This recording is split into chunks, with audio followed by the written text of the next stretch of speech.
Bonjour Pierre. Bonjour Pierre. Bonjour Ben. Bonjour Pierre. Aujourd'hui, nous allons vous parler des conditions de vie des tankistes durant la Seconde Guerre mondiale. Nous sommes ici en direct du Bastion Barracks où nous allons vous montrer l'intérieur de blindés et même en conduire un. Je remercie le Bastion Barracks pour leur confiance, je vous en parle en fin de vidéo.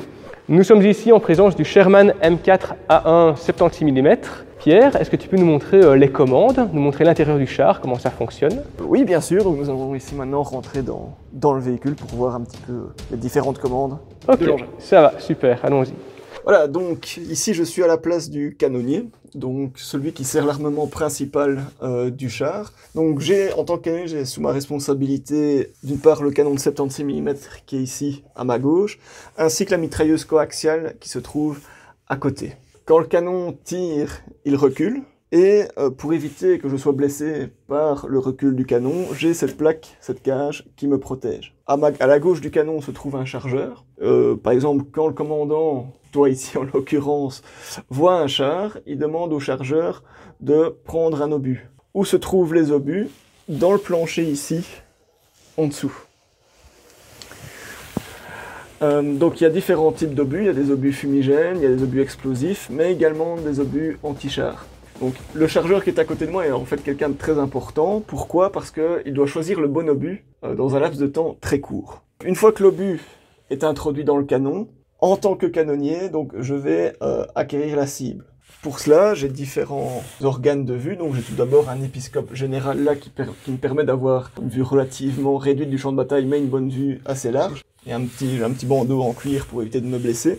Et alors j'ai la lunette de tir ici qui est graduée et qui permet une visée plus précise du canon. Ensuite, une fois que j'ai le char adverse par exemple en vue, je dois manœuvrer le canon et la tourelle. Pour ça, j'ai différents instruments ici. Donc par exemple, celui-ci sert à élever le canon en hauteur ou à le faire aller plus bas. Une fois que le canon est correctement dirigé, j'ai la possibilité de le faire tirer. Et pour cela, j'ai une commande qui en fait se trouve à mes pieds, qui est sous la forme d'un petit bouton, et qu'il suffit de presser. Donc en théorie, là, le coup part. Maintenant, ce système de tir est source d'accidents, parce qu'en effet, le sol est parfois maculé d'huile, ce qui est le rang glissant, et donc les coups accidentels arrivent parfois. Comme tu pourras le remarquer, la plupart des instruments ainsi que l'intérieur du char est peint en blanc. Il y a une raison à cela, donc c'est tout d'abord, la première c'est que quand toutes les trappes sont fermées, ce qui n'est pas le cas ici, le char est un endroit assez sombre, tout d'abord pour une raison de luminosité, mais ça limite également le phénomène de claustrophobie, qui, comme tu peux te rendre compte, peut rapidement arriver dans ce genre d'endroit. Il y a également derrière toi une radio, donc qui sert à communiquer avec les autres chars, donc à recevoir les informations, les ordres, ou bien pour, dans certains cas, également en envoyer. Ce qu'on a également en tourelle, ce sont divers petits matériels. Donc là, il y a une boîte de munitions pour la mitrailleuse. Il y a également des lampes de poche. Dans certains cas, il y a également des grenades à main, ce qui n'est pas le cas ici. Par rapport à la vie dans le char, donc il faut savoir que c'est un endroit déjà très exigu. Donc on le voit ici déjà maintenant, mais il faut imaginer qu'en plus les soldats emportaient avec eux toute une série d'objets personnels qui prenaient de l'espace également. De plus, il faut imaginer, évidemment c'est pas une Ferrari, donc c'est pas très confortable, mais ça peut être également dangereux, même quand on n'est pas au combat. Pourquoi? Par exemple, on a vite fait de se refermer une trappe d'écoutille sur les doigts. Là, inévitablement, le doigt est cassé. On peut aussi tomber du char, on peut se cogner sur divers instruments qui se trouvent ici. C'est pourquoi les équipages de char portent en général un casque. Le char en lui-même, donc en plus d'être relativement étroit, est également dangereux, même quand on n'est pas au combat. Ici, on est dans le poste de pilotage. Le système américain fonctionne avec des sticks qu'on tire d'un côté ou de l'autre pour faire aller le char à gauche ou à droite. Ce n'est pas le cas dans un char allemand où là, c'est un volant qui est utilisé. Il y a également la boîte de vitesse qui se trouve ici avec le changement. Et pour pouvoir voir et conduire son blindé, le conducteur utilise un périscope qui se trouve également sur la droite pour le mitrailleur de côté. Donc ici, j'ai à ma disposition les différentes commandes de conduite. J'ai un peu comme sur une voiture un accélérateur, un frein, mais alors j'ai des sticks qui me permettent de déplacer le véhicule et de lui indiquer sa direction. Et alors au niveau des vitesses, nous avons une boîte comme ceci, qui finalement n'est pas fort différente d'un camion. À l'époque, on va réutiliser des pièces du marché automobile afin de pouvoir construire les chars. Par exemple, si on prend l'exemple du Stuart ou du Chaffee, là on a des moteurs de Cadillac. Ici, à l'intérieur du char, quand les trappes sont fermées, forcément la vision est particulièrement réduite, mais le conducteur ainsi que le mitrailleur ont à leur disposition des épiscopes qui leur permettent soit de voir vers l'avant avec celui-ci, soit de voir en périphérique avec celui-ci.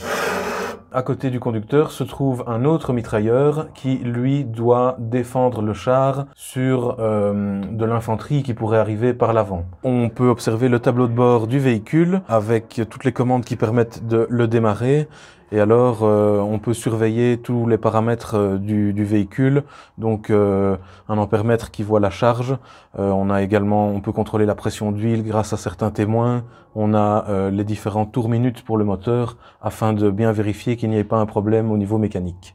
Est-ce que tu peux nous dire comment faisaient les soldats pour manger, boire, faire leurs besoins dans un habitacle aussi petit? Voilà, les conditions de vie des équipages de chars, quelle que soit la nation confondue, étaient assez spartiates. Donc, d'abord, pour manger, en général, ils disposaient de rations, comme tous les autres soldats, qui éventuellement pouvaient être améliorées grâce à des achats faits auprès des populations locales qu'ils rencontraient. Pour ce qui est de dormir, en fait, il était assez difficile de dormir dans un char, pour la simple et bonne raison, tout d'abord par manque de place, également à cause des odeurs, parce que il y a des odeurs d'huile, d'essence, de cordite aussi après un combat. Il y a également le problème de l'humidité, parce que quand on ferme toutes les trappes et que tout le monde se trouve dans le char, de l'humidité s'installe ici et des gouttes d'eau tombent en fait suite à la condensation. De plus, il était assez dangereux de dormir dans un char parce qu'un char est toujours une cible. En général, les équipages dormaient plutôt à l'extérieur de leurs engins, dans des tranchées ou dans des campements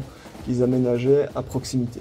Pour ce qui est des besoins, comme on le voit ici, pas de toilette. Une douille d'obus faisait office de toilette. Bon, évidemment, à l'idéal, on sortait du char pour faire ses besoins, mais au combat, cela était impossible. Un élément important dans la vie quotidienne d'un équipage de char, c'est également la promiscuité. Dans un char comme le Sherman, l'équipage est composé de 5 hommes, qui sont littéralement entassés les uns sur les autres. On le voit ici avec mon collègue Ben, ici présent. Cette promiscuité crée parfois des tensions.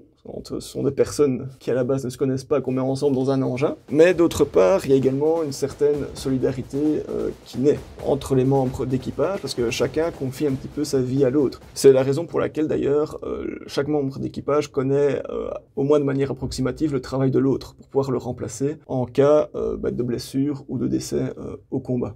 Comment est-ce que les soldats faisaient pour se protéger du bruit? Est-ce qu'ils avaient du matériel pour se protéger des tympans avec les détonations, etc.? À l'époque, c'était pas réellement la priorité. Bon, évidemment, il y a du matériel pour se protéger par rapport au char, notamment le casque. Les équipages avaient également des écouteurs sur les oreilles, ce qui atténue le bruit, mais maintenant, d'autres utilisaient des moyens supplémentaires, comme par exemple du coton, de la ouate dans les oreilles, voire même des morceaux de cigarettes. Et est-ce que l'air était respirable à l'intérieur en cas de forte chaleur, lorsqu'il y avait les détonations avec de la fumée qui se dégageait? Idem en hiver, est-ce qu'ils avaient de quoi se protéger du froid? Évidemment, il existait des vêtements adaptés tant à la chaleur qu'au froid. Néanmoins, tant le froid que la chaleur ont des conséquences parfois importantes sur le combat en blindé. Par exemple, par temps froid, certains organes gèlent, je pense notamment au moteur. Sur le front russe, par exemple, certains équipages devaient allumer des feux en dessous de leur moteur pour pouvoir éventuellement le redémarrer. Bon, on imagine la dangerosité du procédé. Par temps froid, il y a également la peau qui peut coller au blindage, qui est également glacée. Par temps chaud, là, le char devient une véritable fournaise, il n'y a aucune climatisation prévue. Par temps chaud, il y a également toutes sortes de vapeurs qui apparaissent, notamment avec les moteurs à essence, les vapeurs d'essence. Comment était organisé l'équipage du char? Est-ce qu'il y avait que des soldats, des tankistes, des mécanos? Comment ça s'organisait? L'équipage d'un char était composé de 5 hommes. Donc il y avait tout d'abord le chauffeur, qui se trouve là en bas, qui lui est responsable de la conduite du char, mais également de la maintenance de sa mécanique. Il faut savoir que le chauffeur peut également effectuer quelques petites réparations sur l'engin.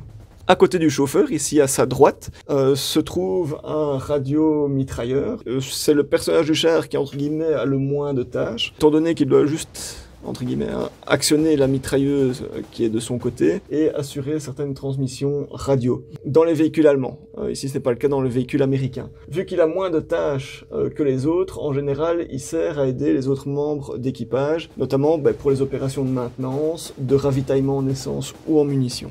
À ma place se trouve le canonnier. Lui est responsable de la maintenance des armes du bord, ainsi que de leur fonctionnement. En général, ça peut être parfois un sous-officier qui occupe cette fonction. Au-dessus de moi se trouve Ben, donc qui ici est le commandant du char. Donc le commandant du char est celui qui a la meilleure visibilité sur le champ de bataille. Pourquoi? Parce que il doit être attentif à ce qui se passe autour de lui et il doit donner les ordres aux autres membres d'équipage. Est-ce qu'il y avait moyen de communiquer entre les chars ou entre soldats et chars? Oui, c'est tout à fait possible. Maintenant, les véhicules étaient prévus pour que l'information se distribue de manière pyramidale, c'est-à-dire que le véhicule de commandement va pouvoir émettre et recevoir, alors que certains autres véhicules ne peuvent que recevoir via leur radio. À l'extérieur, il y a également un téléphone qui lui permet d'avoir une communication avec l'infanterie qui accompagne les chars. Donc elle peut venir communiquer avec l'équipage via ce téléphone qui se trouve à l'extérieur. Tout au début, il n'y avait pas de système de radio qui était employé, notamment pendant la Première Guerre mondiale, et on utilisait des fanions. Les fanions sont encore utilisés pendant la Seconde Guerre mondiale, et donc chaque blindé possède des drapeaux qui doivent permettre de communiquer, de donner des instructions via ce système-là. Évidemment, c'est relativement dangereux, même très dangereux, étant donné qu'un membre de l'équipage doit s'exposer afin de pouvoir agiter les drapeaux et donner ses instructions. Aussi, un choc qui existe suite à l'utilisation de la radio, c'est quand les équipages d'un char entendent leurs amis qui sont présents dans un autre char mourir au combat. En effet, vu qu'ils sont en liaison radio, ils entendent les cris de l'équipage touché qui est en train de brûler dans son char. Cela provoque évidemment des chocs psychologiques. D'ailleurs, on estime qu'environ 10% des blessures reçues par les équipages de chars sont en réalité des blessures psychologiques. Quelle était la formation à cette époque pour pouvoir conduire un char, surtout au milieu et à la fin de la Seconde Guerre mondiale? Parce qu'on imagine qu'à ce moment-là, il y avait moins de possibilités pour pouvoir former les personnes sur place. Il faut savoir qu'avant la Seconde Guerre mondiale, la formation d'un membre d'équipage de char est d'environ 24 à 36 semaines, du moins dans l'armée britannique. Pendant la guerre, évidemment, ces délais vont se raccourcir, parce que pour compenser les pertes, il faut envoyer de plus en plus d'hommes au combat, les former de plus en plus rapidement. Ça va notamment être le cas pour les Allemands qui vont former de plus en plus rapidement leurs équipages de chars. Ce qui va avoir des conséquences, notamment dans les derniers mois de la guerre, où on verra de plus en plus de chars en fait tomber en panne parce que les équipages les ont mal manœuvrés. Il faut cependant reconnaître à l'armée allemande des efforts pour améliorer la pédagogie, notamment des cours. Par exemple, pour former les équipages de chars Tigre, j'ai par exemple ici avec moi un manuel nommé Tiger Fibel, qui est destiné à former les équipages de chars Tigre. Comment se présente ce manuel? Il y a des informations techniques générales, mais il y a également toute une série de dessins humoristiques destinés à captiver l'attention de membres d'équipage qui, tout compte fait, sortent à peine de l'adolescence pour certains. Où sont stockés les obus? Est-ce qu'il y avait des risques à les manipuler, vu qu'il y avait quand même pas mal de secousses sur le champ de bataille, même des légères? Est-ce qu'il y avait des risques? Est-ce que c'était dangereux? La manipulation en elle-même ne posait pas trop de problèmes, n'était pas trop dangereuse. Par contre, ce qui était plutôt dangereux, parfois, c'était le stockage de ces obus. Donc au début de la guerre, sur les chars Sherman américains notamment, les obus étaient stockés sur les flancs du véhicule. Donc dès que le char était touché, il y avait un risque important que les obus prennent feu et explosent, ce qui causait le décès de l'équipage. Au fur et à mesure de la guerre, les Américains vont améliorer les conditions de sécurité de stockage de ces obus, notamment par l'instauration d'un wet storage, qui à stocker les obus dans un mélange de glycérine et d'eau, ce qui minimise le risque d'incendie, et en stockant ces obus non plus contre les parois du char, du moins un minimum, mais sur le plancher, dans des casiers spéciaux, ce qui a grandement amélioré en fait la sécurité de l'équipage par rapport aux munitions transportées. Pour se lancer sur le champ de bataille, je suppose qu'ils avaient besoin d'éclaireurs. Et du coup, ici, nous avons le M5 Stewart. Est-ce que tu peux nous en parler? Quel était son rôle?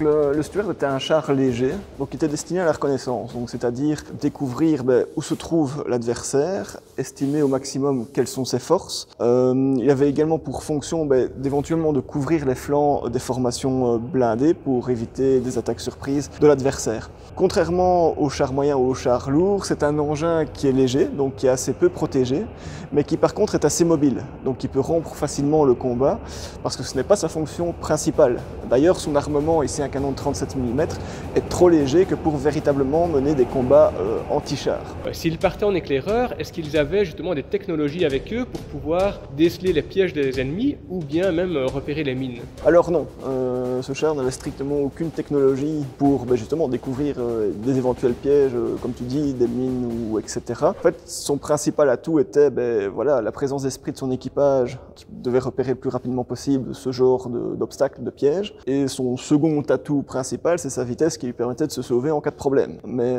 sinon, il n'y avait aucune technologie embarquée, contrairement à ce qu'on retrouve aujourd'hui sur les engins de reconnaissance. Est-ce qu'on les utilisait souvent sur les champs de bataille ou plutôt dans les zones plus calmes? Ils étaient utilisés au combat, je veux dire, parce que leur mission, en fait, leur imposait d'être en première ligne. Je veux dire même que du contraire, c'est justement dans les endroits, on les envoyait dans les endroits plutôt dangereux. Lors de chars endommagés ou lorsqu'il y a une panne, je ne savais pas, mais il existe aussi des dépanneuses de combat. Est-ce que tu peux nous en parler? Combien de chars peut porter un tel engin? Donc ici, nous sommes en présence d'un engin de dépannage de type M25, donc qui est composé d'un tracteur M26 Pacific et d'une remorque M15. Donc en tout, cet engin qui mesure 17 mètres de long peut transporter une charge maximale en théorie de 40 tonnes. Donc c'est-à-dire ici en l'occurrence un char Sherman. Maintenant, il s'avère au combat, il est arrivé qu'il transporte des charges plus lourdes. Est-ce qu'elle est elle-même équipée pour pouvoir traverser des terrains hostiles? Ici, on peut voir sur cet engin que sa cabine est blindée. Ça permet en fait de protéger l'équipage face aux tirs d'armes légères ou aux éclats d'obus qui peuvent atteindre l'équipage sur le champ de bataille. Maintenant, c'est pas une dépanneuse qui va aller en première ligne, mais qui peut effectuer des dépannages en urgence en situation de combat. Est-ce que tu peux nous parler du moteur? Parce que quand on voit le poids d'un char, comment est-ce qu'une telle machine est capable de déplacer une telle masse? La motorisation du Pacific ici présent est de 240 chevaux environ, donc c'est suffisant pour tracter ce type de charge. Un élément important sont également qui est rapport de vitesse qui influe également sur sa capacité à tracter de lourdes charges. Est-ce que la logistique est importante pour déplacer des chars? C'est très simple en fait. Sans logistique, le char n'avance pas parce qu'il n'a pas d'essence et il ne tire pas parce qu'il n'a pas d'obus. Et aussi, il n'est pas déplacé parce que faire déplacer des chars par leurs propres moyens sur de longues distances est très peu recommandé en raison de la fatigue des équipages, mais aussi de la fatigue mécanique. Une chaîne logistique performante est obligatoire pour déplacer des chars. Sans cela, ils ne peuvent pas mener effectivement des combats. Ici derrière nous, nous avons le Sturmgeschütz 3. On l'appelait la bonne à tout faire allemande, mais pourquoi? Parce qu'en fait, cet engin a été conçu en cours de guerre, tout simplement parce qu'il peut remplir les fonctions non seulement de canon d'assaut et supporter l'infanterie lors des combats, grâce à des obus explosifs, mais il peut également détruire les chars adverses. Au départ, il était utilisé par l'artillerie allemande, mais ensuite a été utilisé par de plus en plus d'unités. Parce qu'un de ses gros points forts, c'est qu'il a une forte puissance de feu, ici en l'occurrence un canon de 75 mm qui, au moment de sa production, lui permettait de détruire l'ensemble des chars alliés présents au combat. Il était également très peu cher à produire par rapport à d'autres engins à tourelles. Donc ce véhicule-ci en particulier, il a été produit à la fin de l'année 42 et il a été capturé en Sicile. C'était une division à ce moment-là, Hermann Göring. Il avait des couleurs sable, peu de camouflage vert olive dessus également. Et il est parti aux États-Unis, à Aberdeen, où il a subi des tests. Et finalement, il a été donné par l'ambassade américaine à la Belgique, qu'il expose depuis lors. Parmi tous les chars qu'il y a ici, il y en a un qui m'a vraiment surpris.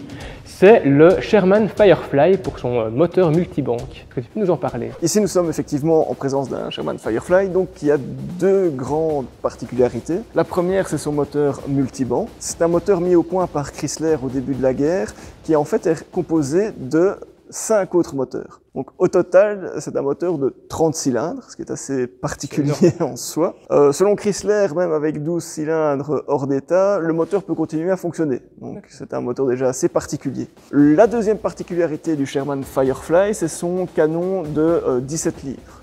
C'est un canon qui est plus puissant que celui des Sherman classiques. Son avantage, c'est qu'il permet de mettre hors d'état de nuire les chars lourds allemands de l'époque, ce qui n'est pas forcément le cas des autres types de chars Sherman à ce moment-là. Les Allemands repèrent également ce canon de 17 livres et le Firefly devient une cible prioritaire pour eux. Pour éviter qu'il soit repéré, les Britanniques vont soit camoufler le bout du canon, soit le peindre comme ici, pour casser sa silhouette. De cette manière, on peut espérer que les observateurs allemands ne repèrent pas le canon plus long du Firefly et donc ne concentrent pas leur feu dessus.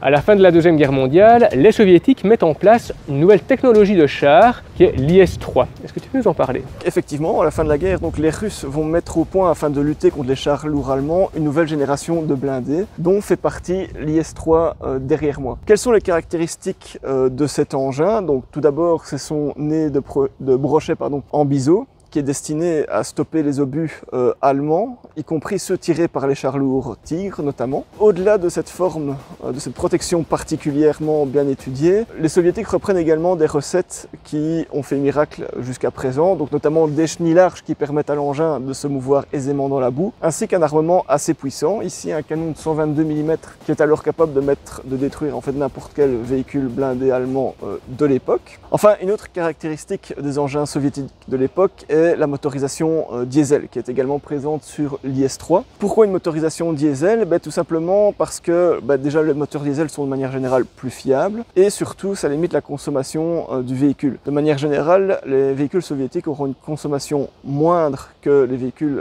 à essence, donc notamment utilisés par les Allemands et par les Américains, ce qui va faciliter leur logistique également.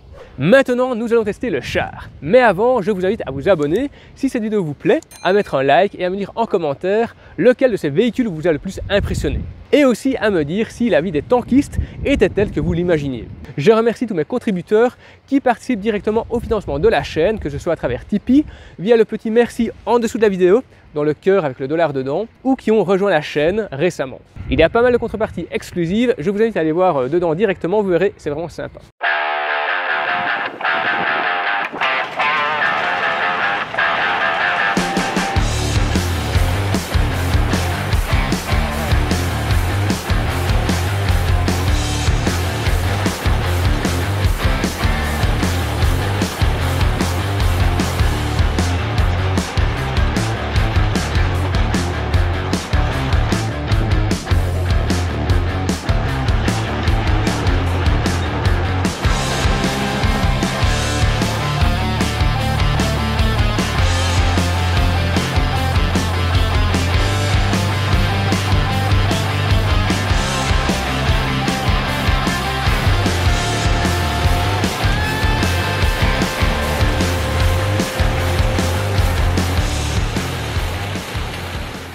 Je remercie Pierre et Ben pour cette superbe expérience. Franchement, j'aurais jamais cru pouvoir tester un char une fois dans ma vie, même en tant qu'invité. Encore une fois, je vous invite à vous abonner, à liker la vidéo et à me dire en commentaire si la vie des tankistes était bien telle que vous l'imaginiez.